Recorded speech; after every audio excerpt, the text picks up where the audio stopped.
오늘 우리에게 주시는 하나님의 말씀은 사무엘상 4장 1절로 22절까지의 말씀입니다. 봉독은 1절에서 4절, 10절에서 11절과 19절에서 22절까지만 하겠습니다. 사무엘이 말을 하면 온 이스라엘이 귀를 기울여 들었다. 그 무렵에 블레셋 사람이 이스라엘을 치려고 모여들었다.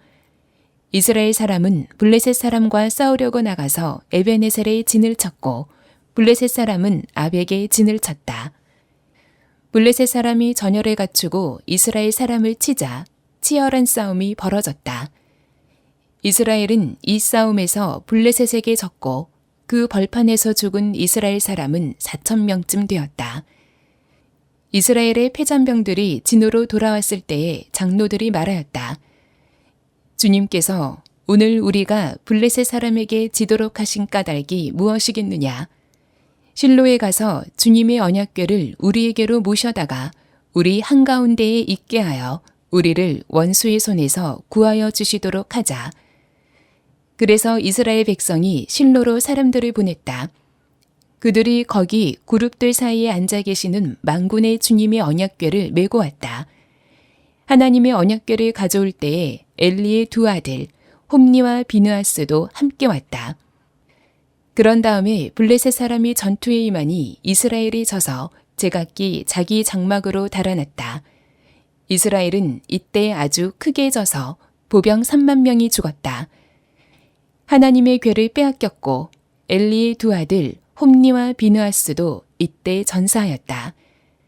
그때 엘리의 며느리인 비느하스의 아내는 임신 중이었으며 출산할 때가 가까웠는데 하나님의 궤를 빼앗겼고 자기의 시아버지와 남편도 죽었다는 소식을 듣자 갑자기 진통이 일어나 구부리고 앉은 채 몸을 풀었다. 그러다가 그는 거의 죽게 되었다. 그때 곁에 서 있던 여인들이 아들을 낳았으니 걱정하지 말아요 하고 말해주었다. 그러나 산모는 대답도 없고 관심도 보이지 않다가 그 아이의 이름을 이가봇이라고 지어주며 이스라엘에서 영광이 떠났다 하는 말만을 남겼다. 하나님의 궤를 빼앗긴 데다가 시아버지도 죽고 남편도 죽었기 때문이었다. 거기에다가 하나님의 궤까지 빼앗겼기 때문에 이스라엘에서 영광이 떠났다고 말했던 것이다.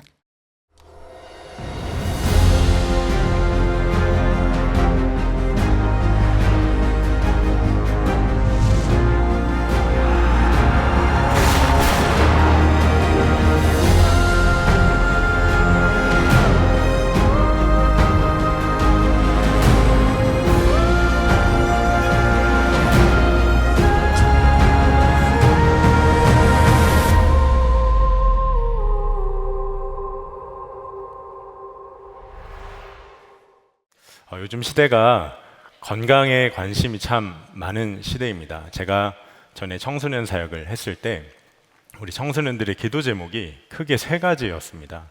하나가 진로, 그 다음에 연애, 마지막이 건강이었습니다. 건강. 아니 웬 청소년들이 건강을 이렇게 기도 제목을 많이 내놓나. 보통 우리 중학교 남학생들의 기도 제목이 거의 매주 부모님 건강하게 해주세요, 이 기도 제목을 늘 이렇게 내놓는 아이들이 많았습니다. 그래서 한 번은 그때 당시 담당 목사님이셨던 목사님이 진짜 궁금해서 물어봤대요. 부모님이 어디가 좀 많이 편찮으시니? 했더니 아픈 데가 없다고. 여러분, 우리 중학교 남자아이들의 입을 여는 건 죽은 나사로가 살아나는 것보다 어려운 일입니다. 뭐 이렇게 아무 생각 없어 보이는 기도 제목 같아 보이지만 그 아이들도 사실 아는 거죠. 아, 건강이 참 중요한 것이구나. 우리가 몸에 조금만 이상이 있어도 이렇게 금방 조치를 취합니다. 최근에 저희 부서에 전도사님 한 분이 건강검진을 했는데 콜레스테롤 수치가 높게 나오셨대요. 그래서 바로 식단을 바꾸시더라고요. 대단하다 싶었습니다. 저도 건강검진 할 때마다 이렇게 공복 혈당이 좀 높게 나옵니다. 근데 그럴 때마다 저희 아내께서 늘 엄중한 경고의 메시지를 선포하시는데, 당신은 지금 당뇨를 향해 가고 있어요. 그러니 제가 없는 데서 알아서 음식 조절하세요. 제가 면과 빵을 참 좋아하는데 거의 뭐 그런 말을 들을 때마다 꿈과 희망이 사라진 것 같은 마음이 아플 때도 있지만 아내의 경고가 생각이 나서 절제를 할 때가 많이 있습니다. 여러분들 건강을 잘 챙기실 거라 싶습니다. 그런데 우리가 육신의 건강을 잘 챙기는 것처럼 영적인 건강도 잘 챙기고 있으십니까? 영적으로도 증상이 상태가 안 좋을 때마다 우리가 발견하고 또 올 수가 있죠. 그런데 우리는 육신의 몸의 건강을 잘 챙기는 것만큼 영의 건강을 잘 챙기지 못할 때가 참 많이 있습니다. 영적으로는 어떤 증상이 있나? 먼저 예배에 감격이 사라집니다. 예배가 참 지루하고 자꾸 시계를 보게 되고 예배 가운데 마치 구경꾼으로 앉아있는 것 같은 그런 느낌이 들 때가 있죠. 그리고 어느 순간부터 말씀이 잘 들리지가 않습니다. 말씀을 들으면 졸리고 집중이 잘 안 되고 계속 주보에다가 메모만 하고 설교는 짧아야 한다, 설교는 짧아야 한다 이렇게 막 글만 쓰고 말씀이 잘 들리지가 않습니다. 그리고 기도가 막힙니다. 마음을 쏟아내는 토로하는 기도가 아니라 입술에 머무는 기도를 할 때가 많이 있죠. 그럴 때 참 얼마나 답답합니까? 그런데 그렇게만 하면 다행인데 그러면서 점점 마음이 식어지고 마음의 미움과 시기와 질투가 어느 순간부터 이겨지지가 않고 직장 동료나 그렇게 남편과 아내가 자녀가 미워지고 용서가 안 되고 또 은밀한 죄가 내 삶에 들어와서 죄가 이겨지지 않고 오히려 죄 가운데 빠져버리는, 여러분, 사단은 하나님과의 관계를 우리 스스로 닫게 만듭니다. 하나님과 나의 관계를 서먹서먹하게 만들어서 결국에는 단절시켜 버리죠. 혹시 이러한 증상 가운데 있는 분이 있으십니까?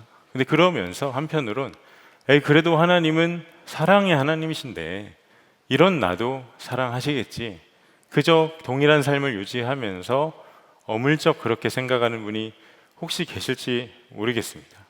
물론 하나님은 우리를 영원히 사랑하시죠. 그래서 우리가 어떤 선행을 하거나 악행을 저질러도 그것으로 인해 하나님이 나를 누구보다 더 사랑하시게 하거나 다른 사람보다 덜 사랑하시게 할 수 있는 것은 우리 삶 가운데 아무것도 없습니다.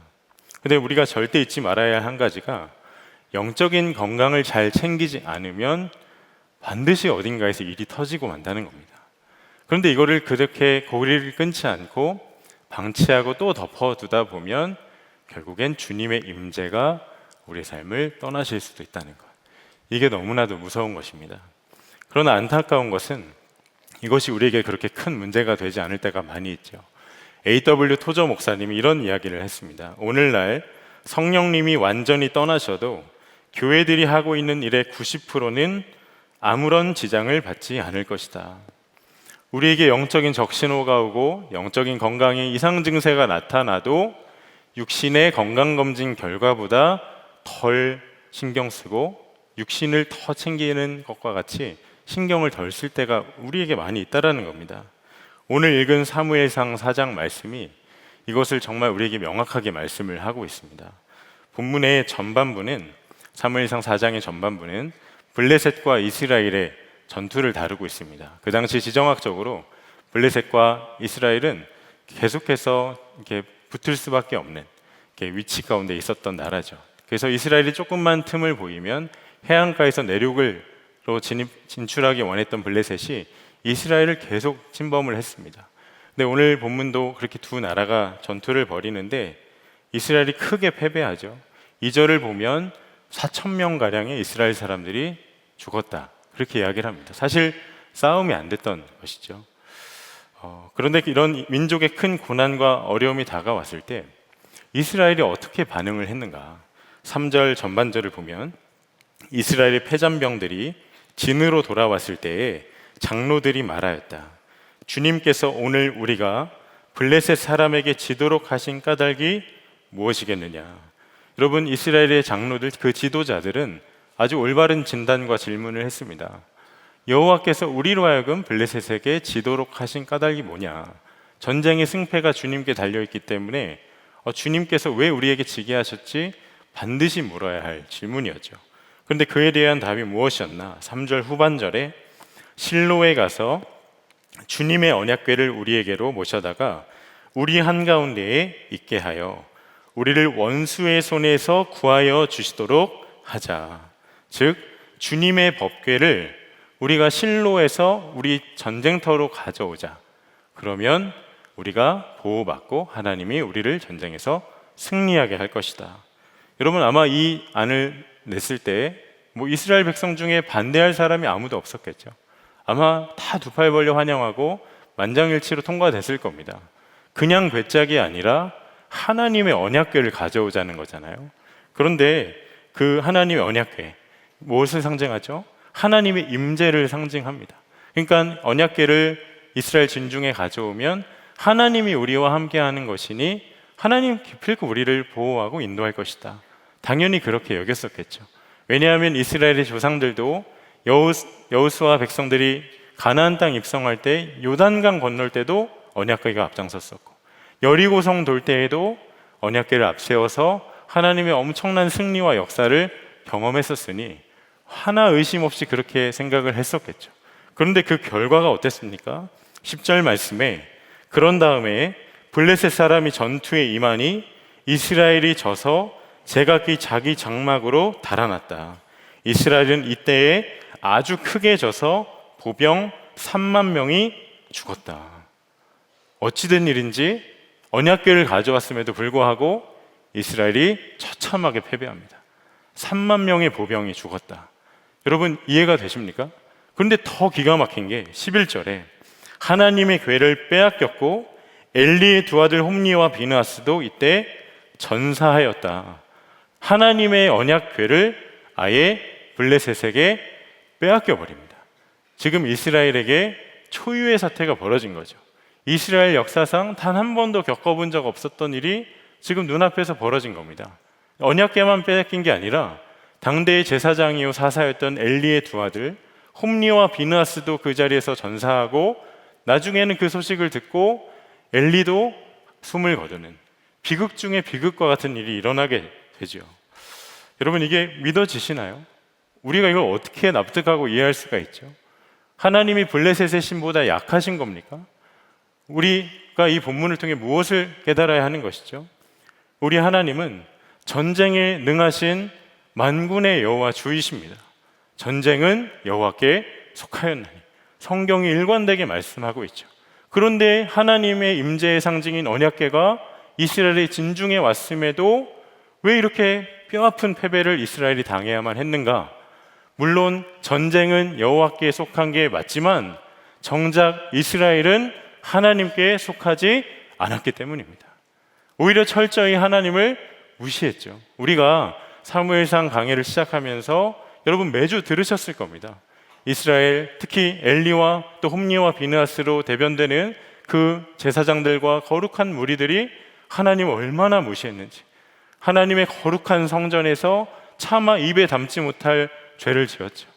하나님의 이름을 만홀히 여겼습니다. 성적인 방종이 있었습니다.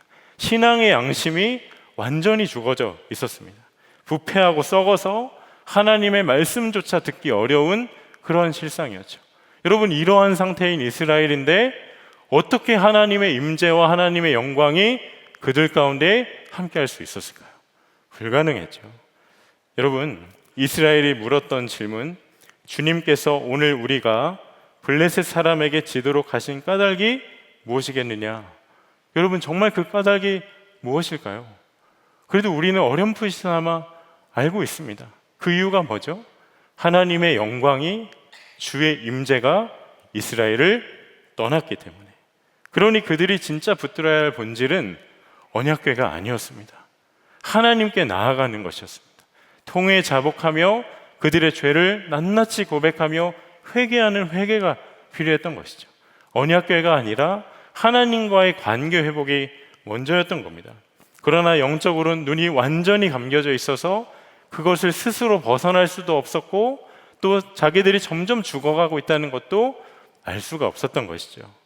이러한 상황을 한 아기의 탄생으로 정확히 나타내고 있는데요. 성경은 그 엘리 가족이 다 죽고 그 가문 가운데 살아남았던 비느하스의 아내가 엘리의 며느리죠. 태중에 잉태했던 한 아기를, 그 아들을 낳습니다.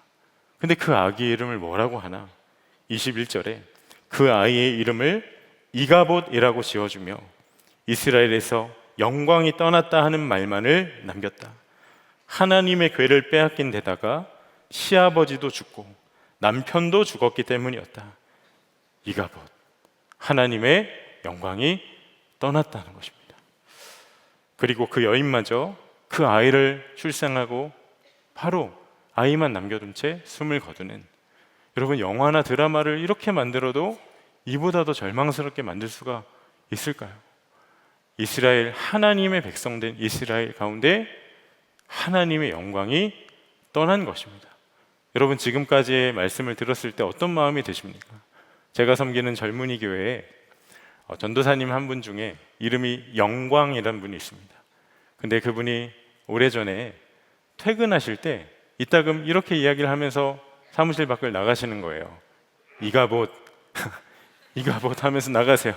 자신의 이름이 영광이니 영광이 이제 사무실에서 떠난다는 거죠.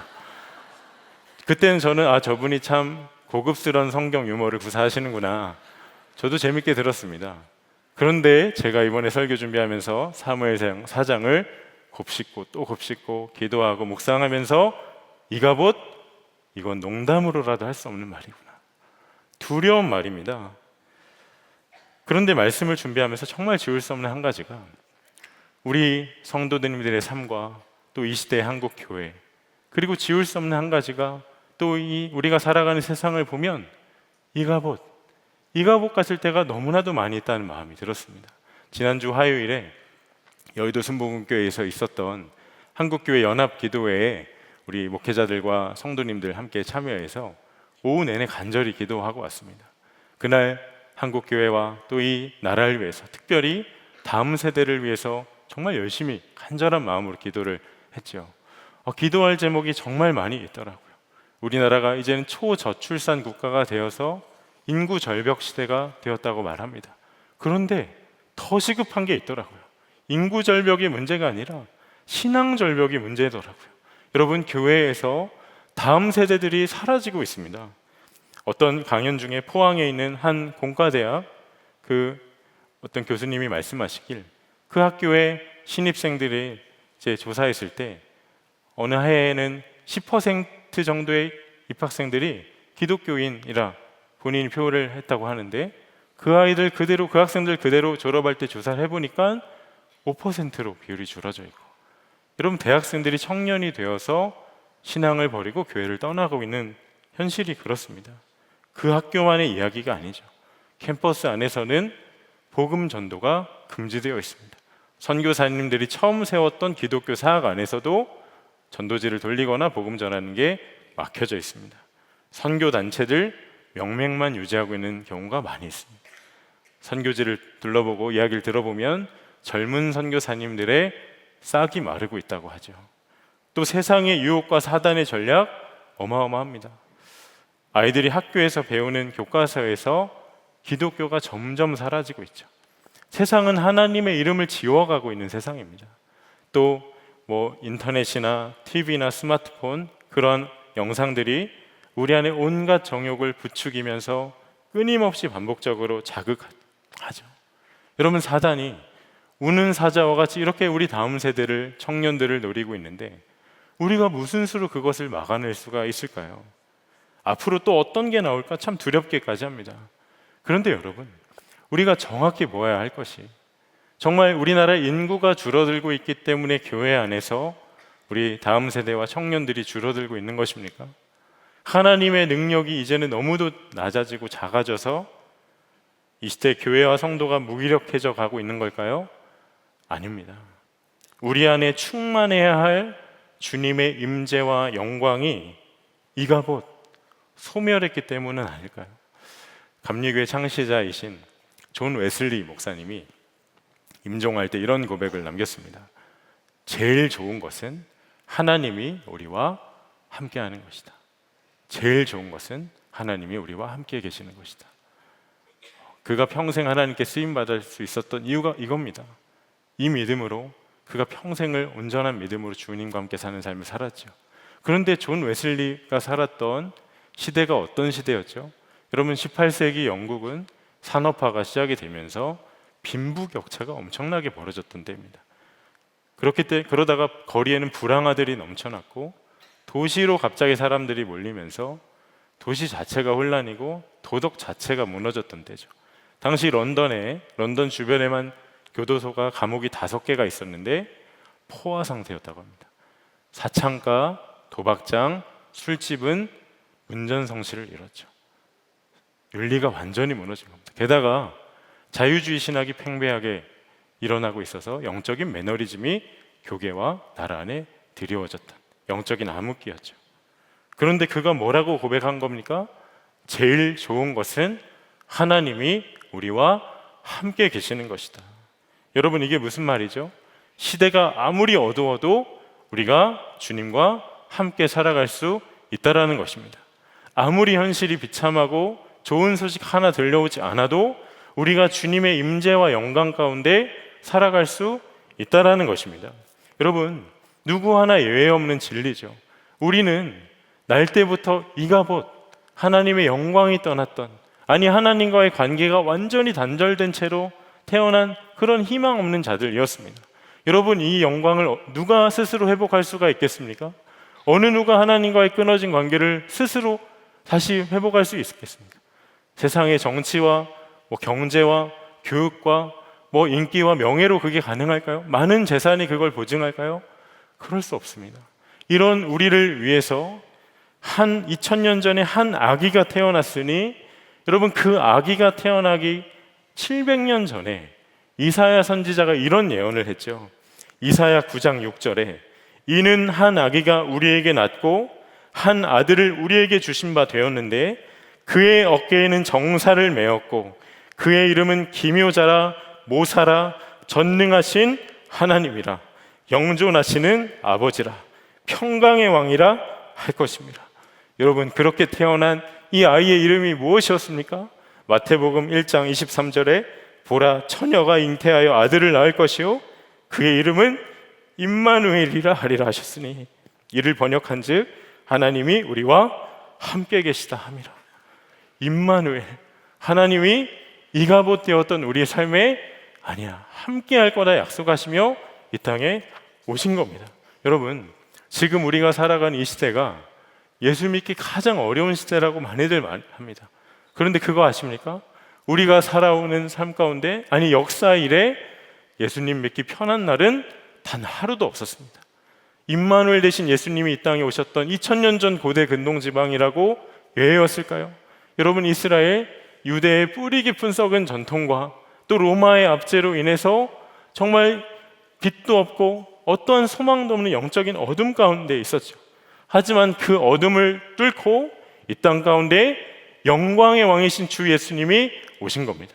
우리가 받아야 했던, 하나님의 떠날 수밖에 없었던 그 죄의 모든 진노와 형벌을 하나님의 하나밖에 없는 그 아들이 대신 짊어지시고 십자가에서 모든 어둠을 다 거두어 가셨죠.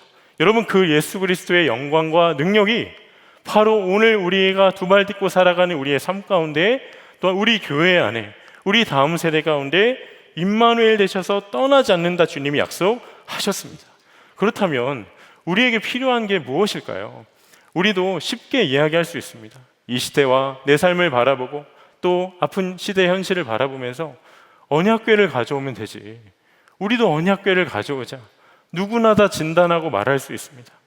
그러나 우리가 정말 가져야 할 것이 하나 있습니다.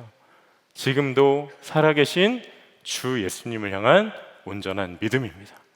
임마누엘 되신 그 예수님, 지금도 우리와 함께하고 계시기 때문에 어느 목사님께서 평생 목회를 하시다가 내가 40년 넘게 목회를 했는데 이거 하나만은 절대 잊으면 안 되겠다. 그래서 이건 절대 잊지 않아야지 각오하면서 그분의 성경책과 책상과 또 곳곳에 집무실 곳곳에 써서 붙여놓으신 게 하나 있는데, 그게 뭐냐면 하나님 계시다. 하나님 계시다. 여러분, 임마누엘 되신 하나님 정말로 계십니다. 그러나 오늘 사무엘상 4장이 저와 여러분에게 도전하는 것은, 그분이 아무리 살아계셔서 우리와 함께하길 원하셔도 내가 그분 안에 거하지 않으면 그분도 우리와 함께하실 수가 없다라는 것입니다. 그러면 우리가 뭘 해야 할까요? 우리에게 언약궤가 필요한 것입니까? 우리로 하여금 하나님이 함께 하실 수 없도록 만드는 그것을 내가 포기해야죠. 내가 생각할 때 아무리 작은 거라 할지라도 내가 포기하지 못하는 그 한 가지로 인해 나와 주님과의 관계가 완전히 엉망이 될 수 있음을 여러분 꼭 명심하셔야 합니다.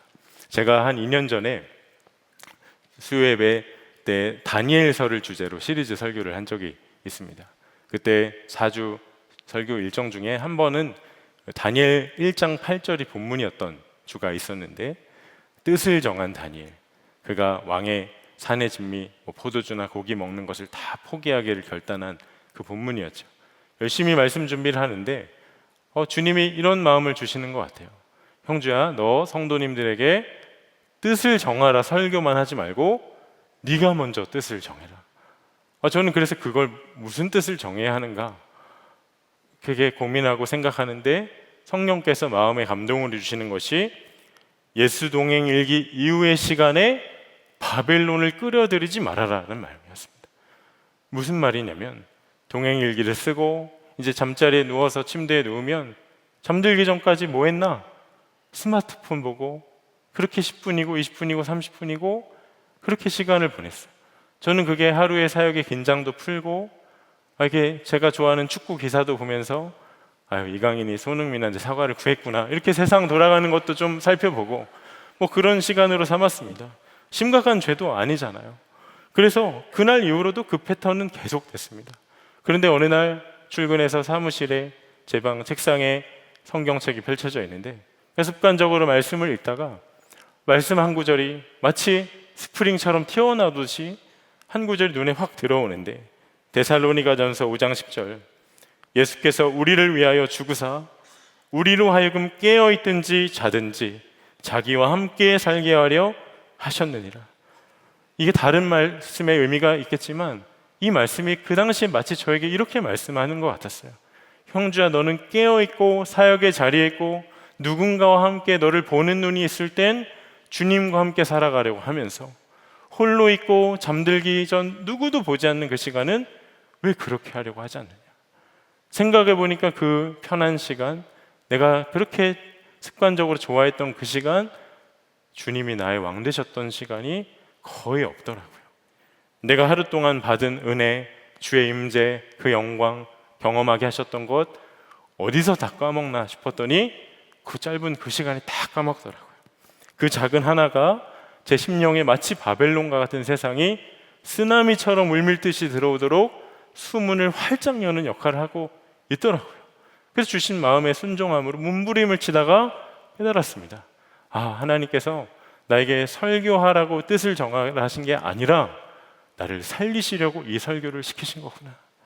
제가 이번 설교를 준비하면서 동일한 마음을 받고 또 동일한 결단과 다짐을 했습니다.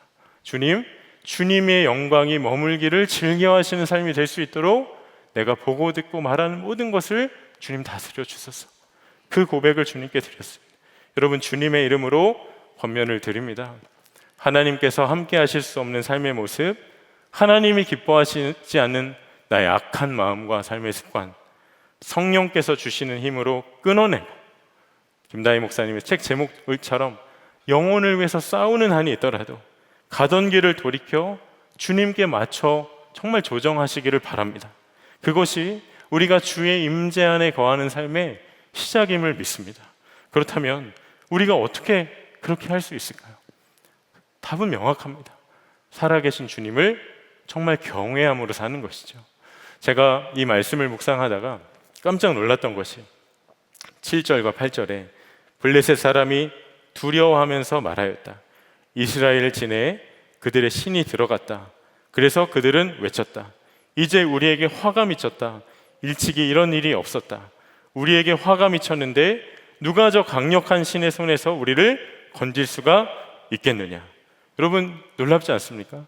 이스라엘 백성들은 영적으로 너무나도 아니라고 무기력했었는데 오히려 하나님의 언약궤가 이스라엘 진중에 들어왔다는 소식을 듣고 블레셋 사람들이 하나님을 더 두려워하는 모습을 보이고 있습니다. 여러분, 이런 마음, 하나님을 두려워하고 의식하고 경외하며 산다면 우리가 하나님 하나님 안에서 이기지 못할 죄가 있을까요? 용서 못할 사람이 있을까요? 우리가 순종하지 못할 일이 하나 있을까요? 없겠죠. 임마누엘 되신 주님이 나와 함께 하실 때, 여러분, 예수님이 나와 함께 하시다는 걸 머리로는 알지만 실제로 내 삶의 왕이고 진리이고 주인 되시고 생명임을 알지 못하고 믿지 않으면 아무런 소용이 없는 것입니다. 그러나 이 눈이 열리면 바로 그때 너무나도 연약한 이가복과 같은 나의 삶을 통해서도 하나님의 놀라운 일을 행하실 수가 있게 되는 것입니다. 우리나라가 동아시아 국가 중에 복음이 가장 늦게 들어온 나라입니다. 근데 우리나라 선교 역사를 이렇게 살펴보면 뭐 중국이나 일본 다른 나라들보다 이상하게 복음이 더 늦게 들어오게 돼 있죠. 그런데 지금은 그 어느 나라보다 더 교회가 많이 세워져 있고 십자가가 없는 곳이 없는 그런 나라가 되었습니다. 그런데 한국 선교사님들 중에는 세계 선교 역사에서 그렇게 이름이 있거나 유명한 선교사님들이 있지가 않습니다. 뭐 중국의 허드슨 테일러나 인도의 뭐 에이미 카마이클이나 또 아프리카의 리빙스턴처럼 세계 선교 역사에서 한국에 오셨던 선교사님들 중에는 그렇게 유명한 분이 안 계시죠. 그런데 여러분, 선교의 열매는 어떻습니까? 그런 위대한 선교사님들이 사역했던 선교했던 나라들은 지금 어떻죠? 여전히 많은 선교사님들이 들어가야 하고 여전히 영적으로 어두움 가운데 있습니다. 근데 탁월하게 유명한 이 하나 없었던 우리나라는 어떻습니까? 지금 우리나라에 누군가 작정해서 선교하러 온 사람 없습니다. 세계에서 선교사를 가장 많이 파송하는 나라 중에 한 나라가 우리나라가 되었죠. 이름을 내세울 만한 선교사님 한 분이 없는데도 어떻게 이럴 수 있었나? 비록 탁월하게 유명한 분들은 없었어도 그분들의 전기나 한국 선교 역사의 기록을 훑어보면 특징이 있습니다. 정말 주님 한 분만 의지하는 선교사님들이 많이 계셨다는 거예요. 그렇게 자신의 부족함을 가슴을 치면서 울며 회개해요. 하나님, 제가 선교사로 이 땅에 왔지만 저는 자격도 없고 부족함이 많고 교만하여서 이 땅에 그렇게 성령의 역사가 일어나지 않는 것이군요.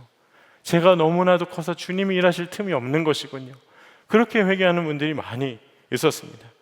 그렇게 하나님 앞에서 눈물로 부흥을 구했고, 그렇게 1907년도 그게 씨앗이 되어서 이 땅에 한국 회개의 부흥이 일어나 지금의 한국 교회가 그렇게 된 것입니다.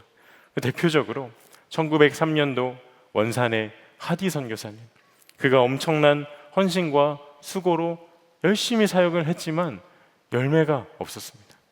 그러다 1903년도 사경회 때 말씀을 전해달라는 부탁을 받고 요한복음 이 말씀을 묵상하고 설교를 준비하다가 성령님의 강력한 책망이 임하게 되죠. 여러분, 그는 성실했고 책임감도 강했고 선교사님들 중에 리더였습니다. 선교사님들 수양회 때 대표로 말씀을 전해달라고 부탁을 받을 정도로 인정받고 존경받던 선교사님입니다. 무슨 책망받을 게 있을까요? 내 노력과 내 열심과 내 판단으로 주님 없이 조선 땅에 교회를 세우고 성도들을 세우려고 했던 그 노력을 깨닫게 하신 거예요. 이가복과 같은 삶이었죠. 회개합니다. 하디 선교사님 회개한 것은 딱 한 가지였습니다. 주님 한 분만 경외함으로 믿지 않았다는 것. 애통함으로 그가 회개하죠. 하디 선교사님 회개하기 전까지는 거듭난 영혼 한 명도 세우지 못했었습니다. 그러나 그가 하나님을 경외함 없이 그저 자기 멋대로 사역을 했음을 깨닫고 회개하고 마음을 들여 주 앞에 나아갔을 때 부흥의 도화선으로 쓰임받는 강력한 삶을 살게 되죠. 여러분, 이와 같은 역사가 한국 초기 선교 역사 가운데 넘쳐납니다.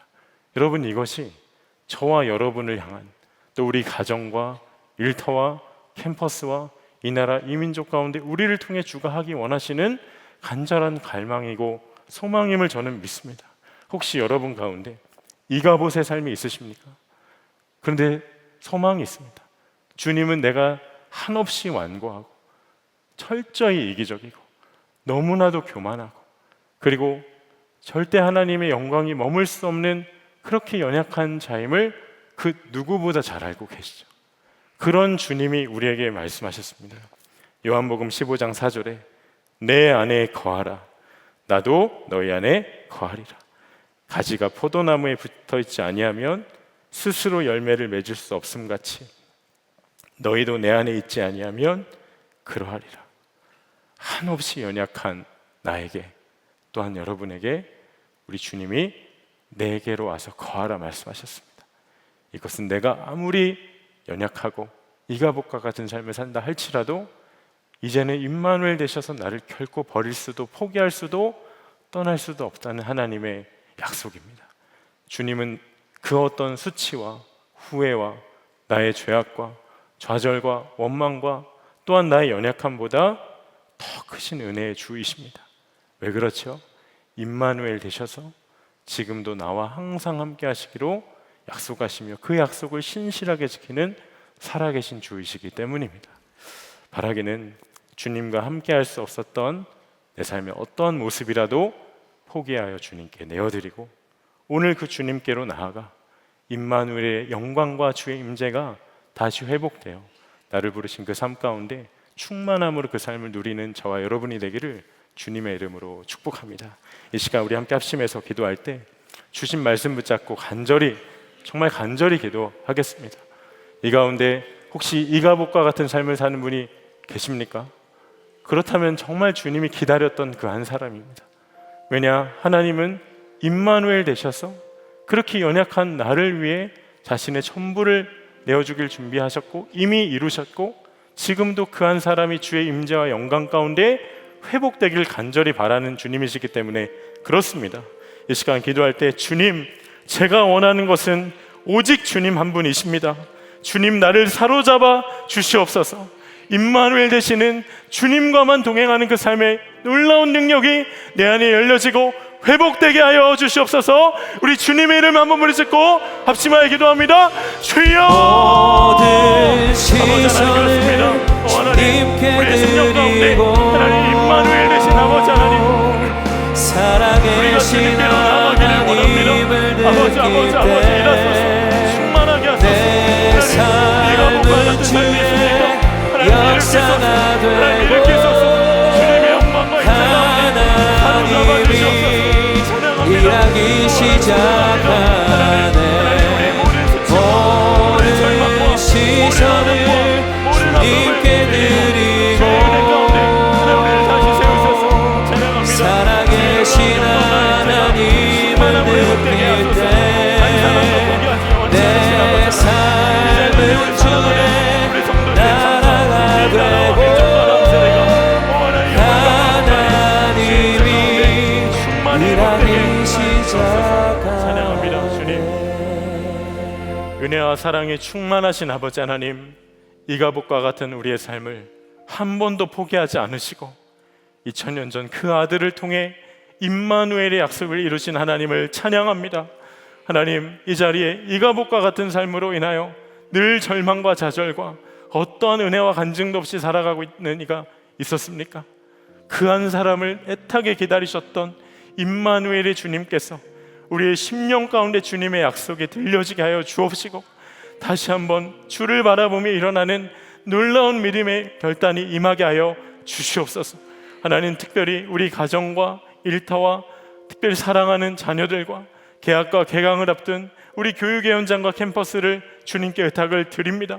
하나님의 이름을 지워가는 이 세상 가운데 하나님 여전히 계시고 살아계심을 우리가 기억하게 하여 주옵시고 기성세대의 어른된 우리가 그들을 위해 기도하고 중보하고 사랑하며 이 땅 가운데 하나님의 공의와 정의가 충만히 임하여질 수 있도록 기도의 몫을 하나님 쉼없이 감당하는 우리 모두가 되게 하여 주시옵소서. 열방의 선교사님들 주님께 의탁합니다. 이가복과 같은 영적으로 너무나도 어두운 그 땅 임마누엘 되신 주님과 함께 나아가 사역하는 선교사님들의 삶에 차고 넘치는 은혜가 있게 하여 주옵시고 하나님, 주님으로 인하여서 나라와 민족이 완전히 뒤집어지는 강력한 역사가 부흥이 이 시대에 임하게 하여 주시옵소서. 하나님, 북한을 긍휼히 여기시는 아버지 하나님, 악한 정권이 속히 무너지게 하여 주시고 하나님, 남과 북이 복음으로 통일되게 하여 주옵소서. 하나님, 영적으로 이가복과 같은 상황이지만 그때가 비로소 임마누엘 되신 주님을 갈망하기 가장 좋은 때임을 압니다.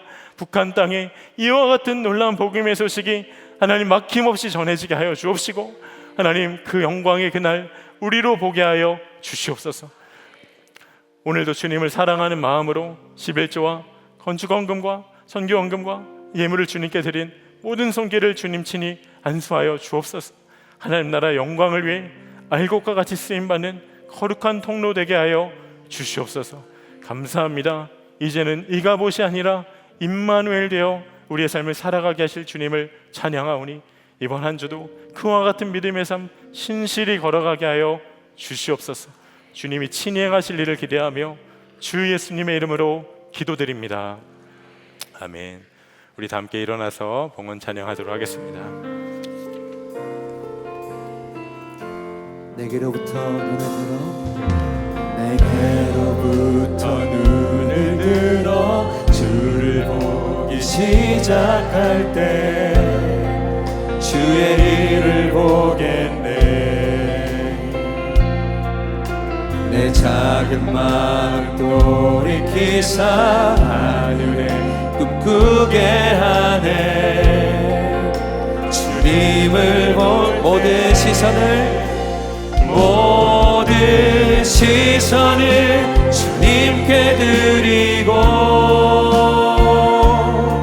살아계신 하나님을 느낄 때 내 삶은 주의 역사가 되고, 하나님이 일하기 시작한 성령이 나를 변화시켜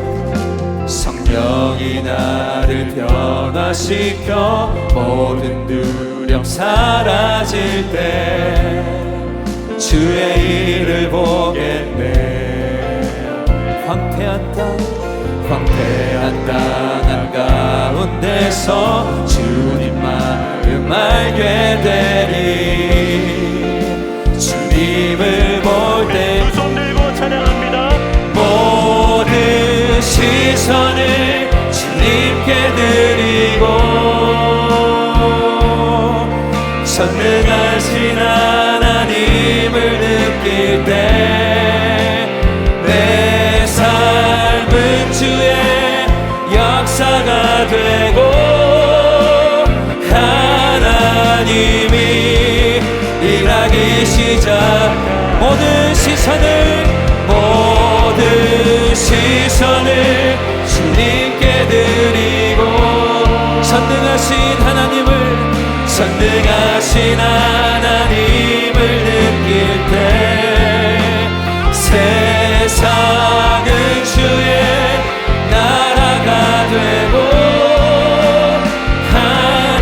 하나님이 일하기 시작하네.